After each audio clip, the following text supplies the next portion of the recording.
नमस्कार, times of Swaraj में आप सबों का स्वागत है और मैं हूं संतोष सिंह। और आज हम टाइम्स ऑफ स्वराज में चर्चा करने जा रहे हैं कि देखिए के पाठक के जेल में कितना बड़ा सुरंग हुआ है। देखिए, इसकी अंदेशा हम बहाली की प्रक्रिया शुरू होने के साथ ही हमने उस अंदेशा को व्यक्त करने लगा था कि जिस तरीके से आनंद फानंद में बहाली हो रही है, नियुक्ति हो रही है, देखिए शिक्षा माफिया जो है सो इसमें सेंधमारी लगाएगा ही लगाएगा। लेकिन पाठक को तो था गर्मी, करे हम है तो कौन कर सकता है। भरम टूट जाएगा पाठक जी। जरा देखिए इस खबर को, कितना बड़ा आपको अपने आप पर भरम था कि पाठक का नाम ही काफी है। देख लीजिए नाम नाम, अरे वाह रे वाह, क्या बात है। सारा इकबाल आपका जो था ना, कहते थे कि मेरा इकबाल है, मेरा नाम से थर थर लोग कांपता है। तो जो बिल्डिंग सील्डिंग में जो घोटाला हुआ सो हुआ ही, छोड़िए वो विकास का घोटाला था। और आज हम बात शिक्षक की घोटाला की कर रहे हैं कि किस तरीके से, जैसे पहले मुखिया जी बहाल किए थे ना, जो अभी तक निगरानी जांच चल रहा है, जैसे एसटीईटी टीईटी वाला जितना था फर्जी सब बहाल हो गया, जिसका जांच अभी तक हो रहा है। पता चल रहा है कि एसटीईटी एगो सर्टिफिकेट पर नालंदा में 35 लोग बहाल है। हर जिला में पकड़ा जा रहा है। 1500 तो पाठक जी अपने खुद पकड़े जब सक्षमता परीक्षा का फॉर्म भरा रहे थे। बीपीएससी वाले में भी पकड़े आप। लेकिन इसके बावजूद भी आप पर भारी पड़ा शिक्षा माफिया। देख लीजिए, और सबसे बड़ी बात है कि शिक्षा माफिया की तो छोड़िए, जिस अधिकारी को आपका डर होना चाहिए, खौफ होना चाहिए, जो भ्रम आज तक आप पाल रखे थे, वो अधिकारी आपके नाक के नीचे वो सारा कुकर्म कर दिया जो आप कल्पना में नहीं कर सकते। और उससे भी बड़ी बात कि समस्तीपुर का डीएम, जिसको मैं व्यक्तिगत रूप से खुद जानता हूं, उसकी ईमानदारी की चर्चा होती है, उसके काम की चर्चा होती है, वो उसका भय है, एक माहौल है कि गलत करने से पहले हर अधिकारी एक बार सोचता है। ऐसा डीएम समस्तीपुर में रहते हुए भी इस तरीके का खेला हो गया। डीएम साहब, प्रखंड शिक्षा पदाधिकारी पर एफआईआर दर्ज करने से काम नहीं चलने वाला है। अभी जो हम खुलासा करने जा रहे हैं ना, जमीन के नीचे से आपका पूरा कुर्सी हिल जाएगा। आप सोच नहीं सकते हैं कि किस तरीके से घोटाला हुआ है। एक दो नहीं, 98 ऐसे शिक्षक की सूची मेरे पास आ चुकी है। और देखिएगा, जैसे ये खबर चलेगी कि अभी तक तो हम चुपचाप देख रहे थे कि ये मेरे जिला का मसला है, एक दो आ रहे थे तब तक हम खामोश थे। अब तो 98 सूची आ गया है। और ये 98 की बहाली को लेकर जो बात सामने आ रही है, सिर्फ और सिर्फ प्रखंड शिक्षा पदाधिकारी जिम्मेवार नहीं है। प्रखंड शिक्षा पदाधिकारी माध्यम है। सबसे बड़ा अगर कोई कल्पित है, सबसे बड़ा अपराधी है, तो डीपीओ स्थापना से पूछिए उन शिक्षकों का प्राण नंबर कैसे जनरेट हो गया। जो डीपीओ स्थापना बार बार मीडिया को बयान दे रहा है कि हम जांच करा रहे हैं, ये तो जांच वही कर रहा है जो डकैत है, जिसने डकैती की है। सबसे बड़ा डाकू यही है। इसकी जांच कराइए डीएम साहब कि इतने इस तरीके के जितने फर्जी शिक्षक हैं, उसको प्राण नंबर कैसे जनरेट हो गया। भाई, प्राण नंबर तो शिक्षक को जो भी प्राण नंबर के लिए अप्लाई किया, डीपीओ स्थापना को उसको जांच करनी थी ना। किसको जांच करना था आप बताइए। जिसको जांच करना था कैसे जांच किए भाई। अब ये कैसे हो गया ये बताइए। कुछ कोई जवाब देंगे। डीपीओ स्थापना कैसे बच सकते हैं भाई। क्या क्या आपको देखना था। एक भी आप जांच, इसका मतलब किसी को कुछ नहीं देखे, या तो पैसा लिए या नहीं तो फिर रामराज सोचे होंगे कि ऐसा हो ही नहीं सकता है। इसलिए सबसे बड़ा गुनाहगार डीपीओ स्थापना समस्तीपुर है। टीआरई 1 के समय में और टीआरई 2 के समय में जो भी वहां डीपीओ है, डीएम साहब उस पर एफआईआर दर्ज कीजिए। सबसे बड़ा कल्पित वही आदमी है। प्रिंसिपल कह रहा है कि हमको प्रखंड शिक्षा पदाधिकारी कह दिया, हम इसलिए ले लिया। अरे प्रखंड शिक्षा पदाधिकारी की क्या औकात है। प्रखंड शिक्षा अधिकारी इसमें कहां से है। प्रखंड शिक्षा पदाधिकारी भेज दिया, आप प्राण नंबर कैसे जनरेट कर दिए। डीपीओ स्थापना, सीधा सवाल तुमसे है। सबसे बड़ा भ्रष्टाचारी तुम और तुम्हारे कारण पूरा जिला बदनाम हुआ है। जवाब देना होगा डीपीओ स्थापना, जवाब देना होगा कि इन शिक्षकों का प्राण नंबर जनरेट हुआ है तो कैसे जनरेट हुआ है। सूची सुनोगे, सुन लो, एक एक सूची मेरे पास में है। और जरा डीएम साहब, आप भी, आपके पास भी वो सूची पहले से मौजूद है। आपके पास पिछले 5 महीने से लगातार आवेदन दिया जा रहा है। कहीं न कहीं आपके सिस्टम में कोई न कोई ऐसा कर्मचारी है जो उस आवेदन को आप तक पहुंचने से रोक रहा था, या फिर आप जांच के आदेश कर रहे थे तो वो आदेश का अनुपालन नहीं हो रहा था, कोई रोक रहा है, इसलिए उसकी भी जांच कराइए। देखिए हम सूची, एक एक सूची की हम बात कर दे रहे हैं, फिर हम बात करेंगे कि प्रान नंबर जनरेट करने के लिए किस तरीके का खेल हुआ है। जरा हम आपको बता रहे हैं, एक एक सूची पर जरा गौर करिए। अब सूची को जब गौर करिएगा ना, देख लीजिए हमारे पास जो सूची है, एक एक नाम है। स्थापना महोदय बताइए, ये ममता कुमारी है, कैसे पहुंच गई मुसहरी? आलमपुर मुसहरी में कैसे पहुंच गई है? जबकि वहां आपने जो पदस्थापित किया था उसमें तो ये लोग नहीं थे, उन लोगों का नाम नहीं था, कैसे पहुंच गई ये लोग? अब बताइए कि ममता कुमारी प्राथमिक विद्यालय आलमपुर मुसहरी, जबकि उस स्कूल में पदस्थापना हुआ था पशुपति नाथ, गीतांजलि कुमारी और गुलफता परवीन को। ये चौथी शिक्षिका वहां कैसे पहुंच गई और उसका आपने प्रान नंबर कैसे जनरेट कर दिया? दूसरा शिक्षक देखिए, नोट कीजिए डीएम साहब, सुधांशु कुमार, प्राथमिक विद्यालय नवतोलिया वार्ड नंबर 11, जबकि इस नाम का जो है किसी शिक्षक का पदस्थापना नहीं हुआ है। उस स्कूल में जिसकी पदस्थापना हुई वो है सीमा कुमारी, आरती कुमारी और राजन कुमार। ये सुधांशु कुमार कहां से आ गए भाई? शिल्पी कुमारी, प्राथमिक विद्यालय नवतोलिया। अब देखिए इसको शिल्पी कुमारी कैसे आ गई? शिल्पी कुमारी का नाम ही नहीं है। शिक्षा विभाग ने जो पदस्थापना की सूची प्रिंसिपल के बाद भेजा, जो पब्लिश है 7,000। देखिए सबसे बड़ी बात है कि बिहार में सबसे ज्यादा शिक्षकों की बहाली समस्तीपुर जिला में हुआ है, 7,000 से। उसी समय में मेरा कान खड़ा हुआ था कि रे भाई, समस्तीपुर जिला में इतना ज्यादा शिक्षक का बहाली कहाँ से, कैसे हो रहा है? हमको क्या पता था कि मेरे ही जिला में सेंधमारी हो रहा है। पाठक का तो जेल में सेंधमारी हुआ से हुआ। ये हम 1 साल से जो टाइम्स ऑफ स्वराज चला रहे हैं, भ्रष्टाचार के खिलाफ, शिक्षा में व्याप्त फर्जी शिक्षकों के खिलाफ जो अभियान चला रहे हैं, मेरे ही जिला में सेंधमारी बना दिया। होप डीपीओ साहब, संयुक्त डर नहीं लगा क्या? डर नहीं लगा कि यहाँ उस जिला के को संतोष सिंह पत्रकारों पटना में बैठल है, छोड़ेगा नहीं? डर नहीं लगा? तो अब आज के बाद जो है सो आपकी उल्टी गिनती शुरू हो गई। डीपीओ स्थापना बचोगे नहीं। जो भी TRE 1 और TRE 2 के समय में जो भी डीपीओ स्थापना थे, आज से अपना उल्टी गिनती सुन ले, कोई पैरवी वाला बचा नहीं पाएगा। ईंट से ईंट बजेगा रे भ्रष्टाचारी, बाप रे बाप। ऐसा भी होता है? कोई सोच सकता है कि इस तरीके से भी बहाली करेगा? अरे एक यही पाखंड है इस देश का। पाखंड हम लोग हैं, इसलिए कहते हैं ना कि जो कहाँ गए वो साहित्यकार, कहाँ हैं वो साहित्यकार जो एक एक लफ्ज के अंगूठा कटने पर क्या क्या लिख दिए, पूरा कुरान पठान लिख दिए। आज भी उदाहरण देता है कि दलित और पिछड़ो जाति को जो है सामंतों लोगों ने जो है सो दबाया, कुचला, आगे नहीं बढ़ने दिया। अरे भाई, ये कौन है? ये कौन सामंती है? आज कहाँ गया वो साहित्य का?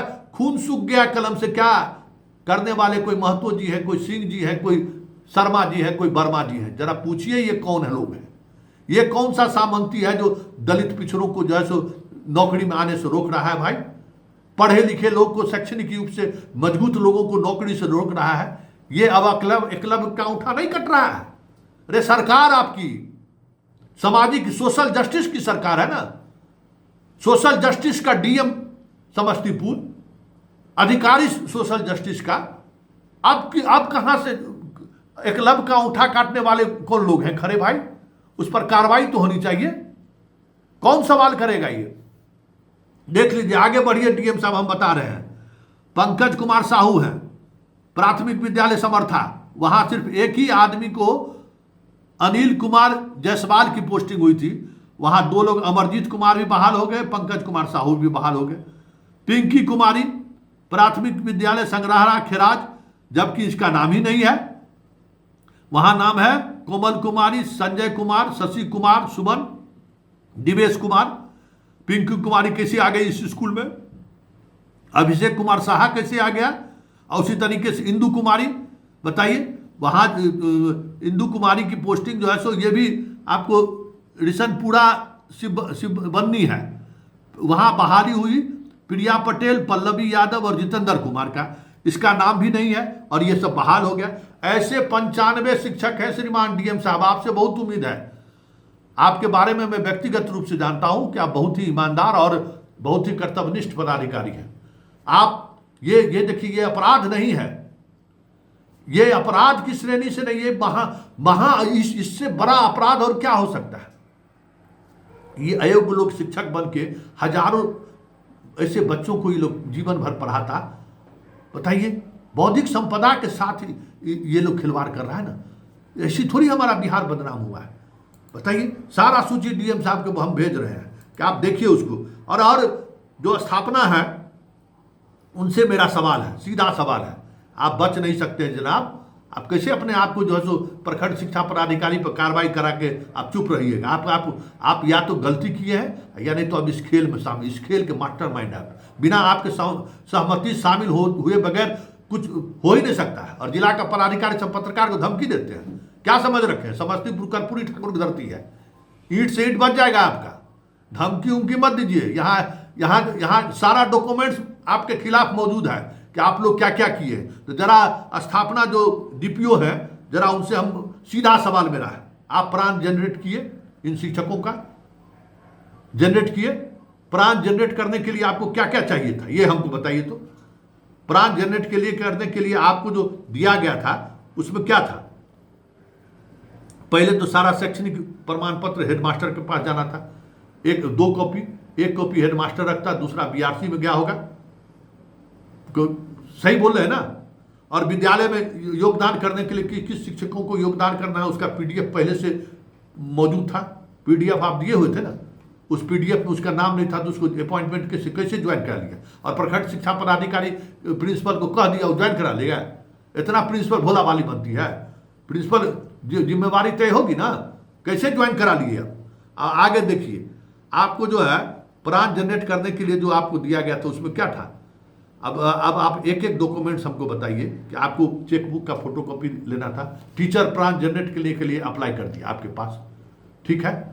अब जब आप प्राण जनरेट करने से पहले वो अपना चेकबुक दिए होंगे, औपबंधिक नियुक्ति पत्र दिया होगा, तदर्थ 3 नियुक्ति पत्र जारी किए थे ना। औपबंधिक जो गांधी मैदान में जिस दिन जारी हुआ था उस दिन सब जिला में भी जारी हुआ था। एक नियुक्ति पत्र औपबंधिक नियुक्ति पत्र था, दूसरा तदर्थ नियुक्ति पत्र था जो आपके द्वारा जारी किया गया, और तीसरा विद्यालय में पदस्थापना के लिए आपने पत्र जारी किया था। 3 अपॉइंटमेंट लेटर जारी हुआ ना, और वो सारा चीज आपको चेक करना था, है? और उसके बाद जो आपको इसमें प्राण नंबर जनरेट करने के लिए जो है आपको पैन नंबर चाहिए था, आधार कार्ड चाहिए था, योगदान का पत्र चाहिए था, काउंसलिंग वाला चिट्ठी चाहिए था, नियुक्ति पत्र चाहिए था। इतना डॉक्यूमेंट्स आपके पास गया होगा। आप भी एक बार भी नहीं देखे कि ये जो डॉक्यूमेंट्स है जिसका रोल नंबर है वो वही नाम का आदमी है कि नहीं, उसका पैन कार्ड वही है कि नहीं, उसका आधार कार्ड वही है कि नहीं, कैसे हो गया। अब एक जो औरंगाबाद में है इंदू कुमारी है, वो आपके यहाँ भी बहाल हुई, वो उसका रोल नंबर में आ रहा है, इंदू कुमारी का जो रोल नंबर है वो औरंगाबाद में बहाल हुई है। ये कैसे आ गई, कैसे आ गई? प्रिंसिपल के मिली भगत से और जिला प्रखंड शिक्षा पदाधिकारी के मिली भगत से घोटाला हो जाएगा? संभव है क्या? डीपीओ स्थापना, आपको मीडिया से आपने बात की है, आपको ये बताना होगा कि प्राण नंबर कैसे जनरेट हुआ, किसके आदेश से ये प्राण जनरेट हुआ होगा। और जब प्राण नंबर जनरेट हुआ तब इसको ट्रेजरी में गया होगा, तब इसको पेमेंट होना शुरू हुआ। तो उस समय तो आपको जांच करना था ना, आपने क्यों नहीं जांच किया? इसलिए आप भी उतना ही बड़ा दोषी है। नीचे के पदाधिकारी को बलि का बकरा बनाकर आप बच जाइएगा। अगर आप डीपीओ साहब स्थापना है तो आपको अपनी जिम्मेवारी लेनी होगी कि आपने आपसे गलती की है या फिर आप इस पूरे खेल में शामिल हैं। 1-2 टीचर नहीं है, 98 शिक्षक अभी तक सामने आ चुके हैं, और कल तक ये सूची हजारों में जा सकता है। जितनी 7,000 जो आप लोग बहाली किए ना, हजारों में जा सकता है।